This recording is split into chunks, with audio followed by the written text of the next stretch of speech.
वाई खंडाळा मतदारसंघातील राजकारणाचे केंद्र असलेल्या ओझरडे पंचायत समिती गणात यंदा मोठी चुरस पाहायला मिळत आहे। आमदार मकरंद पाटील यांचा बालेकिल्ला म्हणून ओळखल्या जाणाऱ्या या गणात आता राजकीय समीकरणं बदलताना दिसत आहेत। राष्ट्रवादी काँग्रेसच्या उमेदवार हर्षदा फरांदे यांना मिळणारा जनपाठिंबा सध्या चर्चेचा विषय ठरत आहे। हर्षदा फरांदे यांनी ओझरडे गणात झंझावाती संपर्क दौरा सुरू केला असून त्याला महिला वर्गातून उत्स्फूर्त प्रतिसाद मिळत आहे।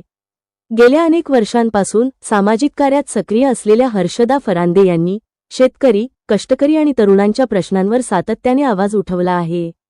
विशेषतः महिला बचत गटांचे सक्षमीकरण आणि आरोग्याच्या प्रश्नांवर त्यांनी घेतलेली भूमिका महिलांच्या मनाला भावताना दिसत आहे। प्रशासनाकडे पाठपुरावा करून सर्वसामान्यांचे प्रश्न सोडवण्याची त्यांची पद्धत आणि थेट संवादामुळे त्यांची लोकप्रियता दिवसेंदिवस वाढत आहे। घराघरांतून मिळणारा हा पाठिंबा विरोधकांसाठी चिंतेचा विषय ठरू शकतो। थोडक्यात ओझरडे गणात विकासाभिमुख आणि संवेदनशील नेतृत्वाची लाट निर्माण झाली असून ही लढत आता अधिकच लक्षवेधी ठरणार आहे। शिवशाही न्यूज प्रतिनिधी शुभम कोदे, सातारा।